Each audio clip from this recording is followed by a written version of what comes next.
Então, lá, passando aí para poder concluir a nossa playlist de aulas sobre tendências pedagógicas.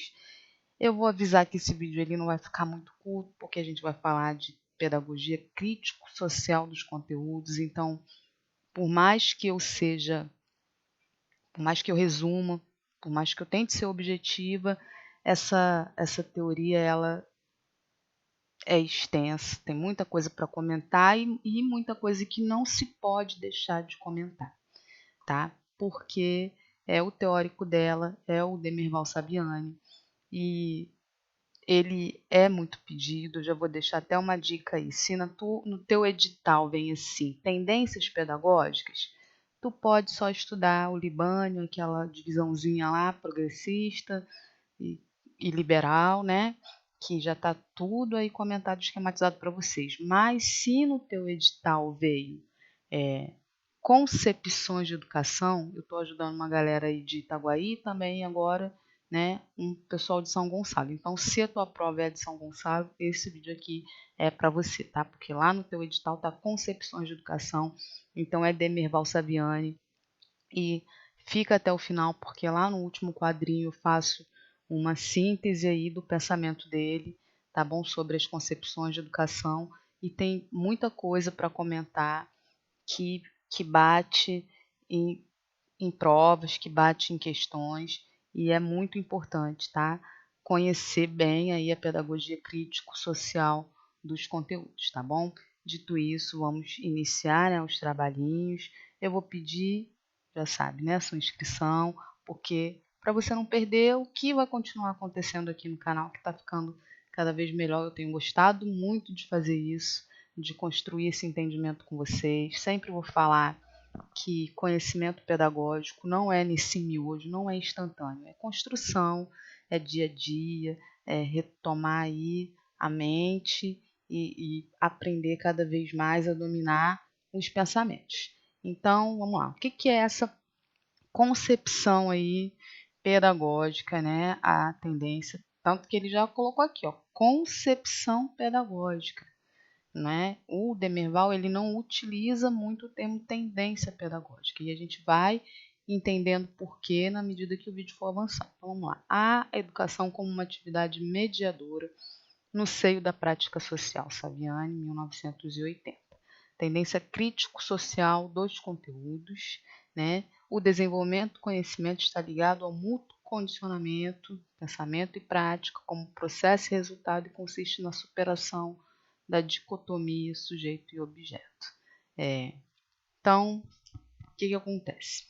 Sempre a gente tem que contextualizar, e eu gosto sempre de contextualizar na história. Se vocês viram os outros vídeos aí meu de tendência pedagógica, que eu contextualizo a tendência, no caso do Saviani, a concepção, de acordo com o tempo histórico, com o momento que ela surgiu. Saviani, ele concebeu, ele teve essa ideia, ele postulou, ele escreveu sobre a sua visão de concepção pedagógica, e ele desenvolveu a tendência crítico-social dos conteúdos na década de 80, a partir do ano de 1980.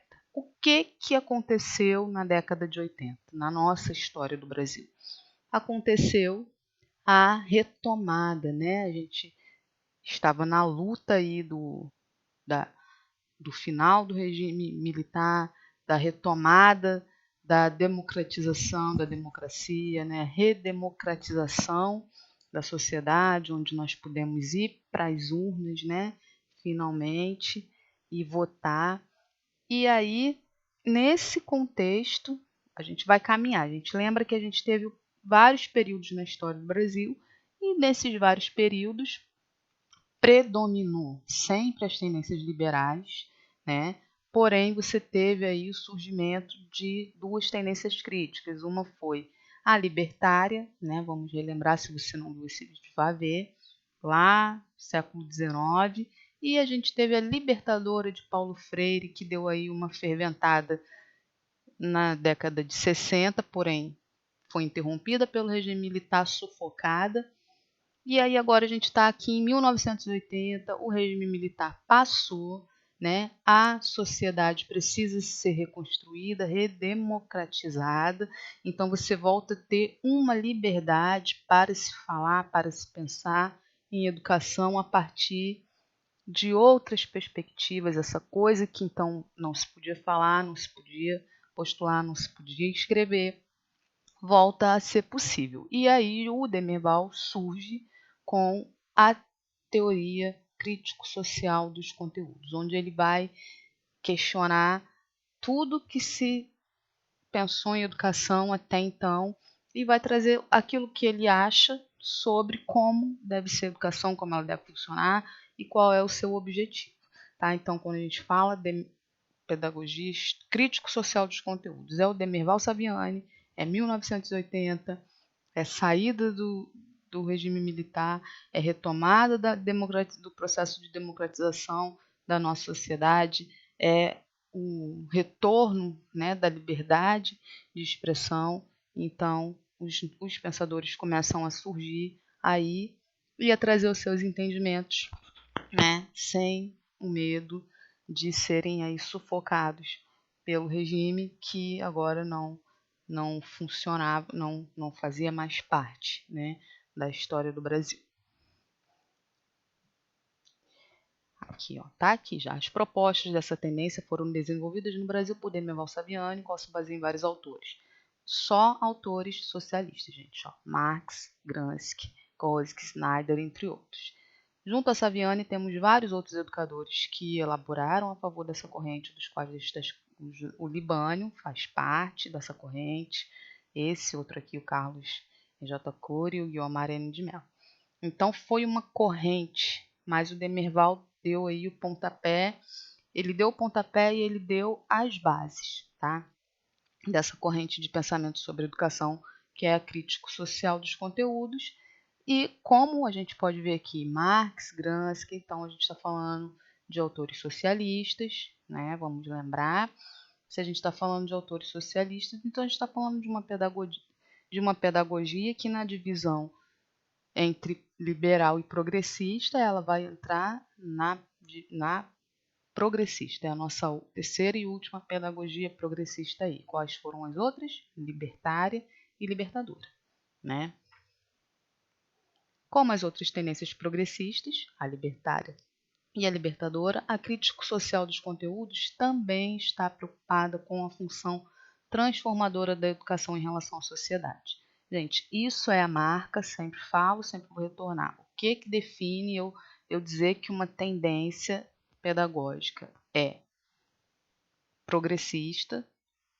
É que ela tem essa preocupação em questionar, criticar e produzir uma transformação na sociedade. Elas vão divergir na forma como isso vai ser feito, mas a ideia é a mesma, transformar a sociedade.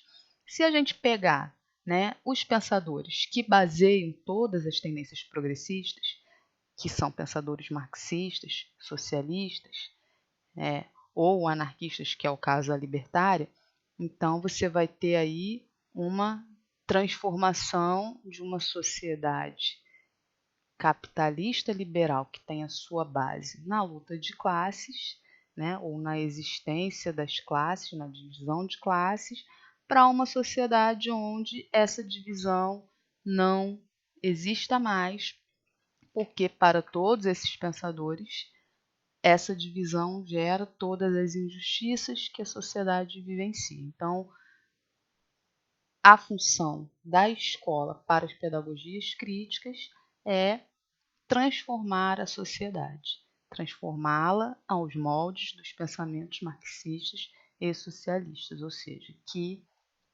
não haja mais classe dominadora e classe dominada. Desculpa, gente, secou a garganta, porque não peguei minha água para a pele, não vou parar não. Então é isso. Só que a diferença, né, o que o Demirval fala nas suas teorias, nos seus escritos, é o seguinte: não adianta, como por exemplo na teoria libertária, onde você não tem nem conteúdo, a pessoa chega lá na escola, começam a conversar e o assunto que surgir é o que vai ser estudado e o aluno não tem nem a obrigação de estudar aquilo. Ele só vai participar do debate se ele quiser. Na Libertadora, você não tem também os conteúdos, você não tem uma ênfase nos conteúdos. O que acontece é que você vai ter uma ênfase no contexto histórico das classes populares, né? Lembra lá do Paulo Freire, com os temas geradores, com as rodas de discussão, mas os conteúdos não são vistos como algo a ser ensinado. A escola, na pedagogia libertária, na pedagogia libertadora, ela não existe para ensinar conteúdo nenhum para ninguém. Ela existe para ensinar ou para passar, para trazer a realidade, para despertar a consciência, no caso da libertária, despertar a consciência contra as instituições, né, qualquer tipo de instituição. A consciência sobre ser um autogestionário. No caso da Libertadora, que é de Paulo Freire, é o despertar da consciência política. A escola existe para a pedagogia libertadora para despertar a consciência política e ensinar, né, que existe uma luta e que você está de algum dos lados, que no caso está do lado do dominado, e que você precisa reagir a isso, né? Já o Saviani, quando ele traz a sua pedagogia histórico-crítica em 1980, a gente vai lembrar que em 1980, gente, eu fui alfabetizada na época de 1980, escolas super, super tradicionais, né? Eu fui alfabetizada lá, B com A faz Bar, né? Era cartilha, quem é que lembra das cartilhas? Então, a gente em 1980 tinha uma escola totalmente tradicional, né? Nos moldes das pedagogias tradicionais. E aí, quando vem a oportunidade, né, quando os pensadores da educação, a gente lembra sempre que a educação, todo mundo que pensa sobre educação, pensa no que a educação pode fazer pela sociedade, qual é o papel dela na sociedade que eles querem. Cada um vai trazer o pensamento que achar melhor de acordo com a sociedade que quer. Como a gente já está vendo pelos autores que o Demerval Saviani se apoiou, que o pensamento dele é socialista.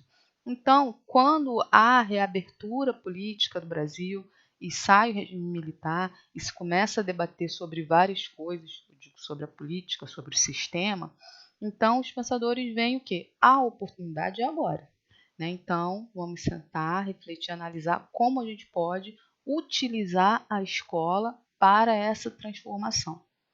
E aí surge a pedagogia crítico-social dos conteúdos, onde eles não vão dar as mãos a Paulo Freire no sentido de dizer que os conteúdos não são importantes, mas eles vão dizer que para que haja uma condição de que a sociedade seja transformada, é necessário que os oprimidos, né, que os dominados que estão na escola, que eles tenham acesso ao mesmo conhecimento, com a mesma qualidade do que os dominantes.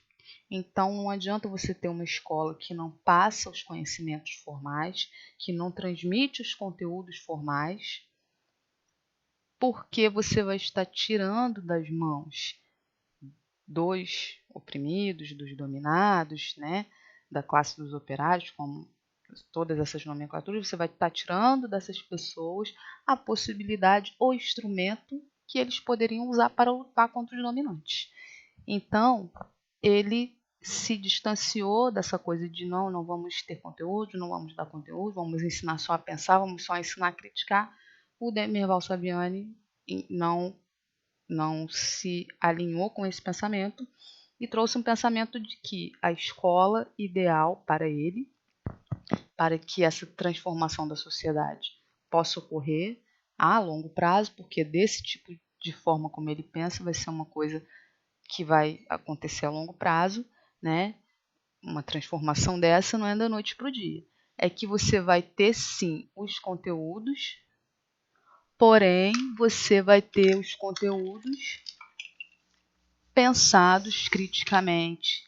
Esses conteúdos serão oferecidos de forma que os educandos, que os alunos tenham condições de interpretar esses conteúdos, de dialogar com esses conteúdos, de olhar para esses conteúdos a partir do seu contexto histórico-social. Por isso que ela é pedagogia crítico-social dos conteúdos, porque ele vai receber os conteúdos também, mas vai fazer uma crítica. Ele vai ser orientado a compreender esses conteúdos não de uma forma passiva, como esses conteúdos sendo as verdades absolutas, ou também sendo e não vai ser transmitido conteúdos em excesso, mas os conteúdos importantes, os conteúdos necessários para instrumentá-los de forma que eles possam fazer frente à classe dominante e também de forma que eles possam compreender esse conteúdo à luz da realidade que eles vivem, né? Ou se servir desses conteúdos para transformar a realidade que eles vivem. Então é nisso que o Demerval Saviani acredita e foi nisso que ele fundamentou a sua pedagogia crítica, se afastando aí um pouco do pensamento das outras duas pedagogias críticas ou progressistas. É bom frisar, se você puder anotar, se você já não tiver isso em mente, que quando a gente fala pedagogia crítica, a gente está falando pedagogia progressista. E quando a gente fala pedagogia não crítica, nós estamos falando das pedagogias liberais, tá? Esses nomes, crítico e não crítico, são os nomes que o Demerval Saviani utiliza, são os termos que ele usa. Porém, você pode pegar uma prova que esteja lá, a pedagogia não crítica, que... Não. Então, você já vai ter em mente que está falando não crítica, está falando da tradicional, da liberal.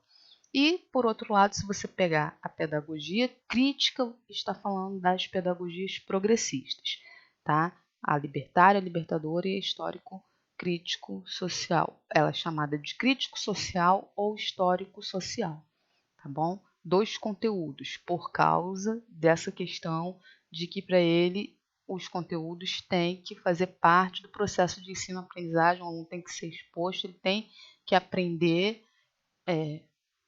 as coisas que a humanidade construiu, né, os conhecimentos que a humanidade construiu ao longo da história, porém sempre questionando, sempre fazendo uma análise, sempre confrontando, sempre tendo em mente que ele está sendo exposto àquilo para que ele possa se valer daquilo para lutar, tá bom? A gente vai entender lá mais à frente no final do vídeo.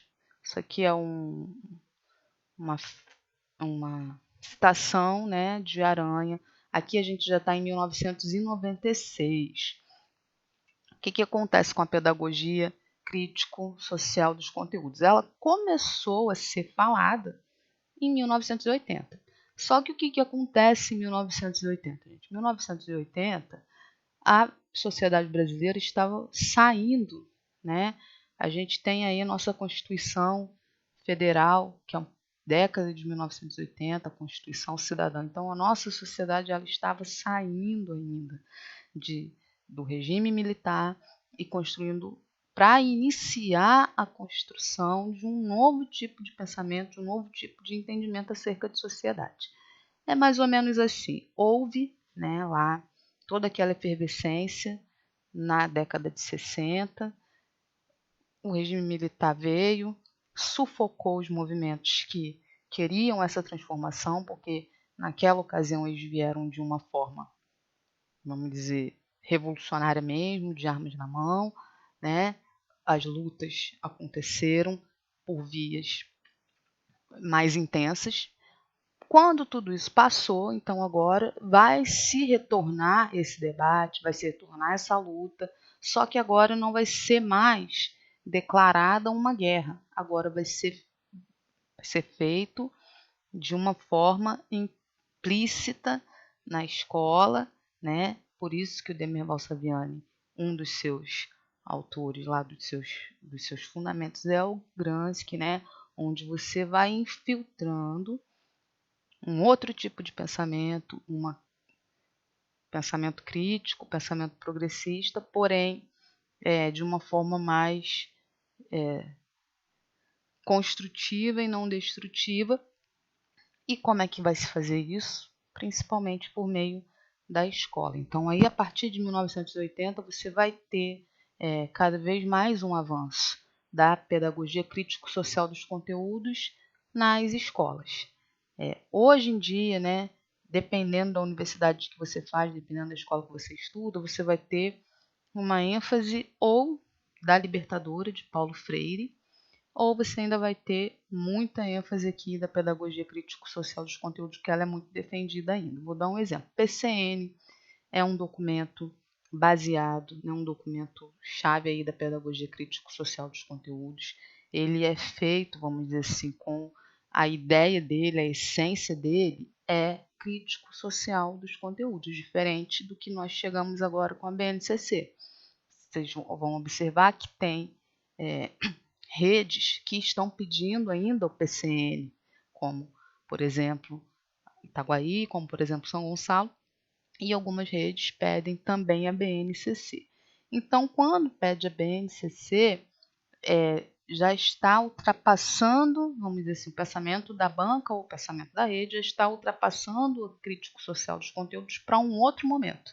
Mas enquanto está se pedindo PCNs, eles estão pautados na pedagogia crítico-social dos conteúdos. E a maioria ainda das redes que eu vejo funcionar é pela pedagogia histórica, pela pedagogia crítico-social dos conteúdos, porque você vai ter conteúdos, mas com esse objetivo, instrumentar a classe dominada para que ela possa fazer frente à classe dominante. Porque o Demirval Saviano entende que se você não dá o conteúdo, você tira a possibilidade de luta por meio da educação, por meio da cultura. Você tira a possibilidade da transformação por meio da educação, por meio da cultura. Você tem que dar as ferramentas, né, para que as pessoas possam realizar essa transformação.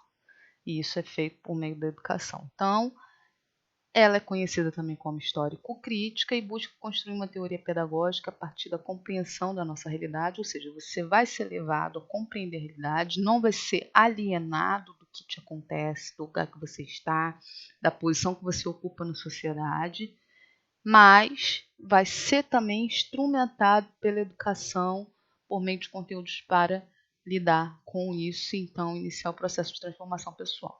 Então aqui a gente está em Aranha, 1996, a gente tem aí a LDB, né, que é da década de 1990, né, a lei aí de diretrizes e bases da educação. Hoje ela já sofreu muitas alterações, mas o cerne dela é uma pedagogia crítica, né, progressista, BNCC, e é uma pedagogia também crítico-social dos conteúdos, fundamentada aí nesses pensadores. Ela surgiu, né, foi debatida aí num momento da história onde a pedagogia crítico-social dos conteúdos estava fervilhando entre os grandes pensadores da educação. Com certeza ela sofreu essas influências. A gente tem a IEDB, a gente tem o PCN também, que é da década de 90, que traz muito essa questão aí, né, da histórico, traz na essência, né, a pedagogia histórico-crítico ou crítico-social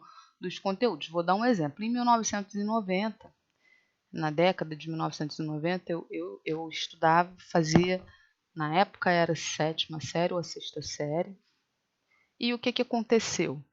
Eu me lembro que a minha professora de geografia, o nome dela era Maria José, e ela ficou arrasada, chegou na sala arrasada, compartilhando conosco que havia sido tirado da grade as disciplinas, né, de educação moral e cívica, que era o que nós tínhamos no ensino fundamental 2, e OSPB, Organização Social e Política do Brasil, que era o que tinha no ensino médio.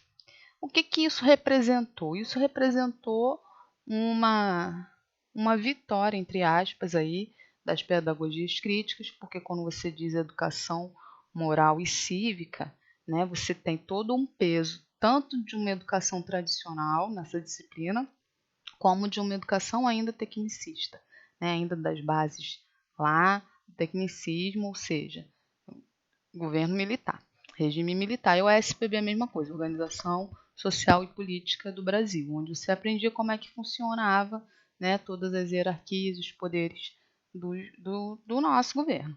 Só que nada disso você aprendia com ênfase em questionar, você aprendia com ênfase em aprender.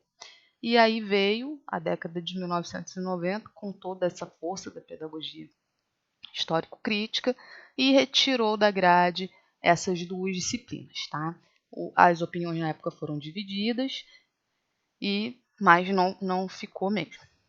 Então, aí a gente tem, vamos dizer assim, um exemplo de como uma tendência pedagógica, quando ela é abraçada, né, pelo governo em si, né, pelos Ministérios da Educação, pelos governantes, como ela influencia diretamente, tá, na estrutura do ensino mesmo, do que vai ser ensinado. E aí aqui tem mais aqui já é o Libânio falando, né, que é o outro pensador aí da pedagogia histórico-crítica, que apoia também, onde ele diz que a atuação da escola é para preparar o aluno para o mundo adulto e fornecer instrumento. Então ele precisa dos conteúdos, né, e da socialização para a participação organizada e ativa na democratização da sociedade. Então, nenhum dos dois aí são a favor de uma escola que não ensine conteúdo, mas apenas de uma escola que ensine esse conteúdo com o objetivo de transformar a sociedade, que ensine criticamente esses conteúdos. E aqui aquela síntese que a gente sempre faz, né? Qual é o papel da escola? Então vamos lá. É a difusão crítica dos conteúdos, ou seja, você vai ter o conteúdo, mas você vai pensar sobre ele. Universais ligado à realidade social, visando a participação organizada, então você vai ter o conteúdo, você vai pensar sobre esse conteúdo e você vai pensar sobre o que você tem que fazer com esse conteúdo, ou seja, atuar na sociedade, tá bom? E que conteúdos são esses? São aqueles produzidos historicamente pela humanidade, sendo que são permanentemente reavaliados em face da realidade histórico-cultural. Então você vai ter língua portuguesa, matemática, vamos dizer, a geometria, né? História do Brasil, história antiga e por aí vai. Só que sempre isso vai ser reavaliado e esses conteúdos eles não são considerados como verdades absolutas, inquestionáveis, que é só para absorver e entender. Não, é para absorver e para pensar, refletir sobre ele e sempre eles são reavaliados, tá? Então, o papel da escola, difundir os conteúdos para uma participação ativa e organizada na sociedade. As metodologias, como é que se ensina na pedagogia histórico-crítica? Aí você vai ter uma miscelânea, né? São definidas face às circunstâncias de ensino e aprendizagem dos conteúdos. Então, cada conteúdo exige um método diferente e a pedagogia crítico-social dos conteúdos crê no conteúdo e também crê que existe um método, né, que deve ser um ensino organizado, sistemático, não um negócio que não tem início, nem fim, nem meio, ninguém manda, ninguém direciona, vamos dizer assim, mas é um ensino direcionado. Existe um conteúdo para se aprender. Então, se existe um conteúdo para se aprender, você vai ter que ter, né, a parte da didática, que qual é? O professor que media, o conhecimento que é mediado e o aluno que vai se envolver aí com esse conhecimento e construir, tomar parte nele, refletir sobre ele e ser exposto a ele, tá? Relação do professor e do aluno, ela é desigual, sendo o professor um elemento fundamental no processo de transmissão, orientação crítica dos conteúdos. Aqui nós temos um outro ponto onde ela vai ser diferente das outras pedagogias críticas, porque na libertária você não tem um professor como elemento fundamental, ele é um dos pares ali dentro naquele momento, né, de aprendizagem e em nenhum momento ele tem nenhum destaque dentro do processo de ensino-aprendizagem. O papel dele é apenas estar lá junto com os alunos. Na libertadora, é a mesma coisa. O professor vai ser aquele que senta, conversa, escuta, ouve, tira dali o que vai ser, né, o que é importante que seja absorvido, mas ele não tem nenhum papel fundamental. O papel fundamental na libertadora é do aluno, é do sujeito que está sendo educado, é do educando. Só que na pedagogia crítica, o Saviani e os pensadores críticos social do conteúdo, eles vão defender que sim, o professor ele é um elemento fundamental no processo de ensino-aprendizagem. Ele não é como um aluno, ele tem um papel de mediar, de transmitir e de orientar. Porém, ele vai fazer isso sempre de uma forma crítica. Ele não vai impor os seus conhecimentos, né? Então, o professor ele tem um papel fundamental, mas ele não é uma autoridade absoluta a ser temida, mas a ser ouvida, porque ele tem coisas a transmitir, a orientar. E também esse professor ele sempre vai passar esses conteúdos de que forma? Apontando para a importância de se refletir criticamente sobre eles e para a importância que eles têm, para a conexão que eles têm com a realidade do aluno, para a conexão que eles têm com a vida em sociedade, para a importância que eles têm para a vida, né, social e ativa do aluno. Então, o professor ele não é um elemento de autoridade, mas também ele não é igual ao aluno. Ele vai estar ali como um mediador do conhecimento no auxílio do processo aí do desenvolvimento do processo de ensino-aprendizagem. Como que é a avaliação?